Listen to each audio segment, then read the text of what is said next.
Ассалаумағалейкум қазақ елі. Журналист Сәуле Әбділдәқызы Аша Матайға саясатта атаңның басы бар ма деп сөгіп тастады. Ол кісінің Аша Матай туралы не дегенін қараңыз. Қызу саяси дода басталғанда, төменетекті әйелмін, ер азаматпен айтыспаймын деп, саяси сауатсыздығынды әйелдігінмен ақтайтының бар. Дискуссиядан қашатының бар. Партияда, құрылтайда, саясатта атаңның басы бар ма? Саясат деген, партия деген, құрылтай деген, айтыс-тартыс, жаға жыртыс. Бергеннің қолынан, бермегенің жолынан алатын жер.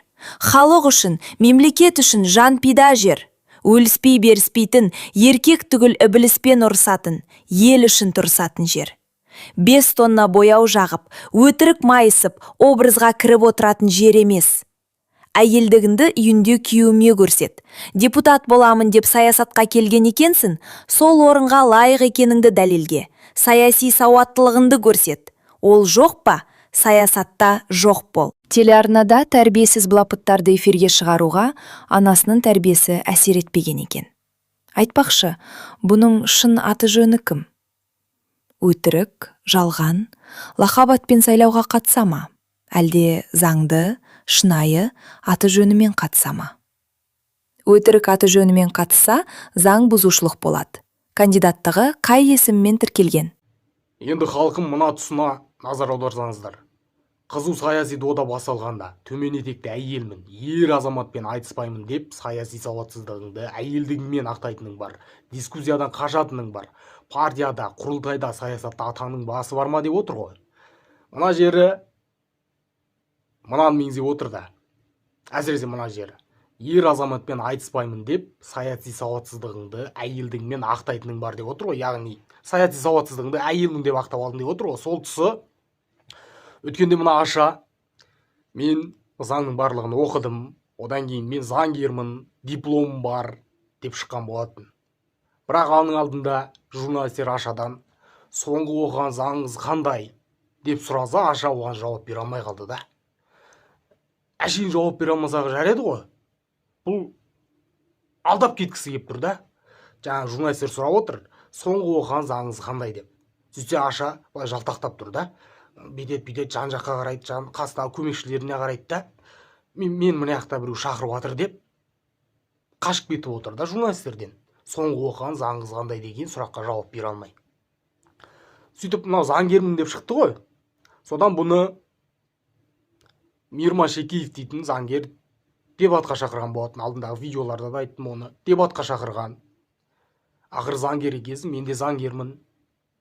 Екеуміз білім деңгейімізді көрсетейік. Кім білімді, сол саясатпен айналыссын деген ғой, халыққа көрсетейік деген.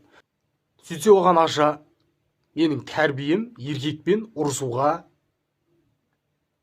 жібермейді, тәрбием жібермейді еркекпен ұрысуға деп қуғанда ол. Дебатқа шақырса, ұрысуға шақырды деп ойлаған ба сонда. Дебатқа шақырған заңгер Ашаны. Сөйтсе Аша еркекпен ұрысуыма өзімдікін дәлелдеу үшін, кеудемді дәлелдеу үшін дей ма, қысқасы еркекпен ұрысуға менің тәрбием жібермейді деп шайған болатын да. Бұл ұрысу деп отыр ғой. Сонда мынау қалауында жүрін деп ойлап қалды ма? Қалауында білесіңдер ғой енді. Өңшең, жаңағы Ашаның өзі айтқандай, кеуде дей ма, не дейді? Ұрыс керіс болатын жер ғой. Сол қалауындағыдай мені ұрысқа шақырып жатыр деп ойлап қалған сияқты да. Әйтпесе ана заңгер Мирма Шекеев дейтін дебатқа шақырғанда енді білім деңгейімізді көрсетейік. Заңгер болғандықтан енді деген ғой. Сөйтсе ұрысуға шақырып жатыр деп ойлап қалған сияқты да бұл Аша. Сол тұсын айтып отыр да бұл кісі. Саяси сауатсыздығыңды әйелім деп ақталып қашып кетіп отырсың деп. Дебатқа шықпай. Вот. Енді менің таңғалатыным да, бұл Ашаға неге сонша адамдар қарсы болып, наразы болып жатыр, Бұл не істеп қойды деймін да сонда. Бұл кісінің енді фанаттары өте көп, қолдайтын адамдар көп қой енді. Кезінде қалаулым жүргізді. Сол кезден бастап қанша адамдар біледі да бұны. Бұл өзі де ойлаған шығар. Қазір мына саясатқа өткенде, қалаулымнан мен қолдайтын фанаттарым мені қолдап жібереді. Жаңағыдай бірен-сәрен сын келсе, фанаттарым оларды жеп қояды деп. Бірақ ондай болып отқан жоқ. Бұның фанаттары бір қатты бұны қолдап отқанын да көріп отқан жоқ. Таңғалып отырмын соған. Ойладым енді, бірен-сәрен адамдар сөгуі мүмкін, бірақ Ашаның фанаттары олар жеп қояды деп. Бірақ ондай болған жоқ. Сонда бұл кісінің фанаттары фанаты бірақ мынаның. Бірақ олар өте сауатты адамдар болып тұр ғой. Аша, базар жоқ, біз сен фанатыңыз. Сен әншісің, тележүргізушісің, оған сөзіміз жоқ. Бірақ мына саясатқа сен айналыспай-ақ қой. Бұның орнына басқа бір іспен айналысам деп жатсаң, сол кезде адамдар сөгіп жатса, орынсыз, онда біз сені қолдайтын едік.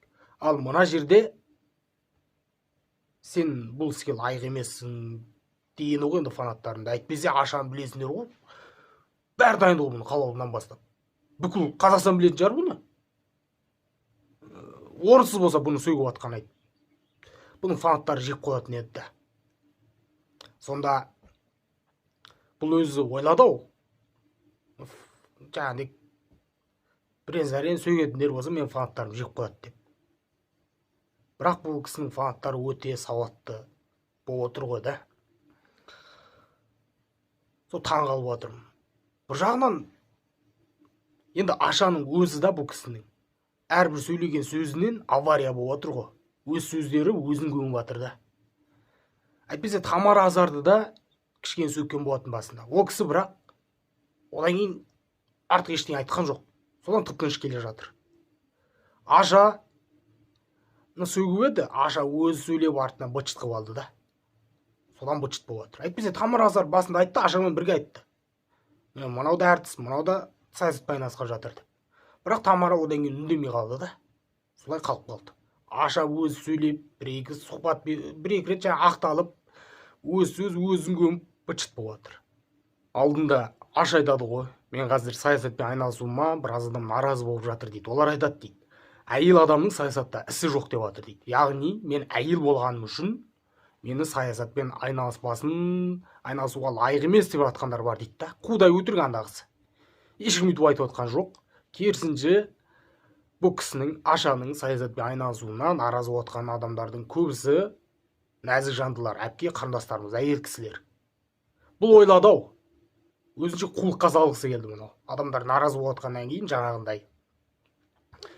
Өзі әйел кісі ғой енді жаңағы қулыққа салғысы келді да. Мен қазір жаңағындай айтсам, маған әйел болғаным үшін саясатпен айналыспасын деп сөгіп жатыр деп айтсам, әйелдердің бәрі мені қолдап кетеді деп ойлап қалды да бұл. Бір адамдарды ақымақ көре ма? Жаңағындай айтқаным үшін, ойбай мен әйел болғаным үшін, еркектер саясатпен айналыспасын деп жатыр, мені қолдаңдар дегеннен кейін әйелдердің бәрі жаппай мені қолдап кетеді. Ашаны сөкпеңдер, әйел адам, о да саясатпен айналысуға лайықты деп айтып, мені қолдап кетеді-ау деп ойлап қалды да бұл. Жоқ, олай болған жоқ. Керісінше әйелдердің өзі айтып отыр, айналайын. Сен әншісің бе, әніңді айтып жүр. Небір оқыған қыздар бар. Солар айналсын. Сен әншісің, әніңді айтып жүр деп жатыр. Сол жер жаман өтті. Әйел адамның саясатта ісі жоқ деп айтып жатыр деп өзінше қулыққа салғысы келді да, өтпей қалды оны.